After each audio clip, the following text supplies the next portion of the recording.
తప్పనిసరిగా పాటించాలి. చేతులను తరచూ సోపు నీళ్లు లేదా శానిటైజర్తో శుభ్రం చేసుకుంటూ ఉండాలి. పుష్కర ఘాట్ అధికారులు, పోలీసు అధికారులు మైకుల ద్వారా చెప్పే సూచనలను దయచేసి పాటించండి. పుష్కర ఘాట్ వద్ద ఆరు బయట మరియు మలమూత్ర విసర్జన ఎవరు కూడా చేయకూడదు. దయచేసి పరిశుభ్రత పాటించండి. దయచేసి కోవిడ్-19 నిబంధనలను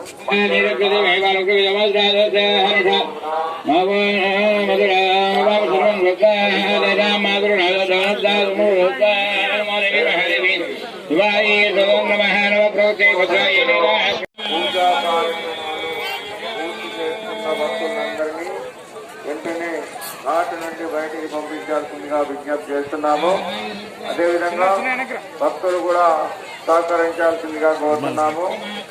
భక్తుల సంఖ్య ఈరోజు కార్తీక పౌర్ణమి సందర్భంగా ఎక్కువ సంఖ్యలో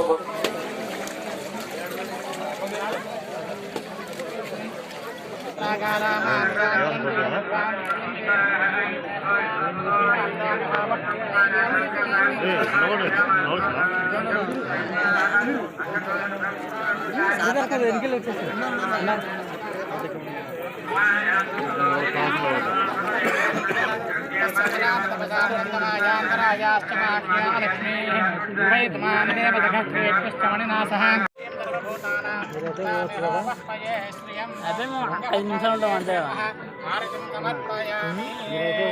పొద్దుమూకులు నిండు ఉంటావు కదా, నేను ఉంటాం కదా.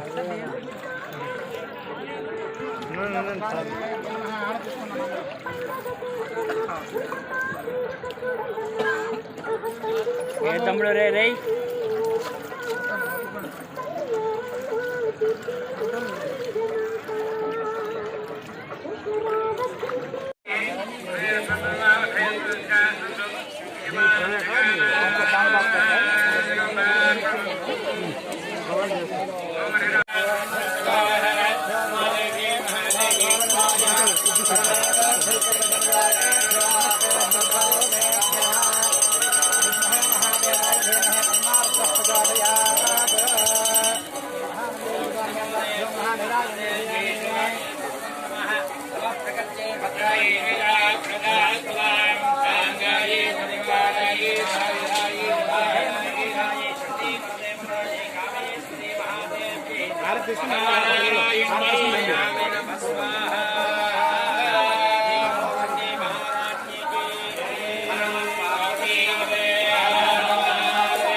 భక్తులు పెద్ద సంఖ్యలో ఇంకా ఘాటుకి వస్తున్నారు. దయచేసి భక్తులంతా కూడా సహకరించాల్సిందిగా కోరుతున్నాం. Thank you.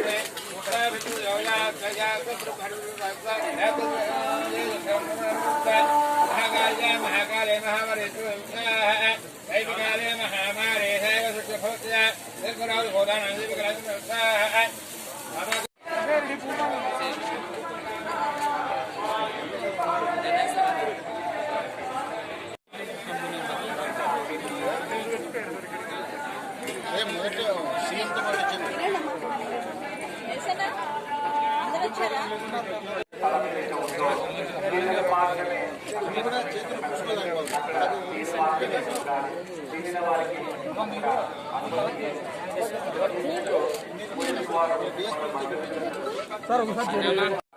సార్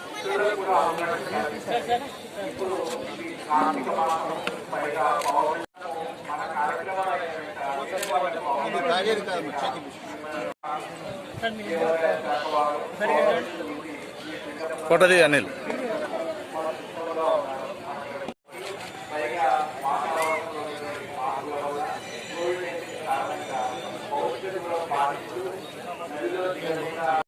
ఒక నిమిషం సార్.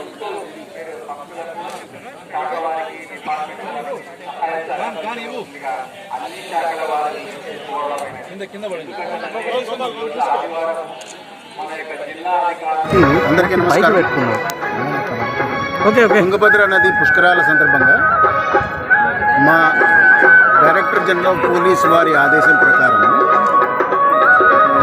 గత 3 రోజులుగా వృద్ధులకు, తర్వాత వికలాంగులకు, ఈరోజు అనాథ పిల్లలకు ప్రత్యేకంగా పోలీసు వారి ద్వారా వాళ్ళని పిలుచుకొని వచ్చి వాళ్లకు తుంగభద్ర పుష్కర నదికి సంబంధించిన అన్ని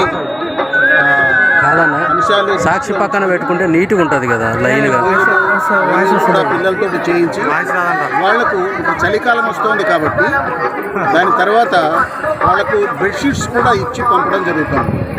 ఆ సందర్భంగా ఇక్కడ మీకు ఈ మొత్తం ఇంతకుముందంతా చూశారు.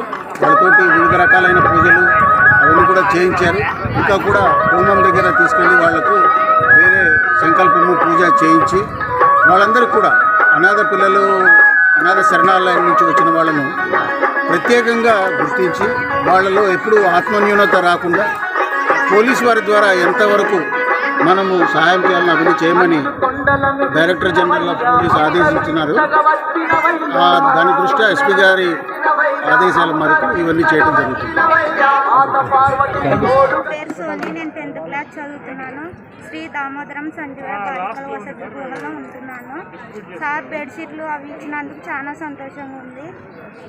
దర్శనం అంతా ఇచ్చినందుకు చాలా సంతోషంగా ఉంది.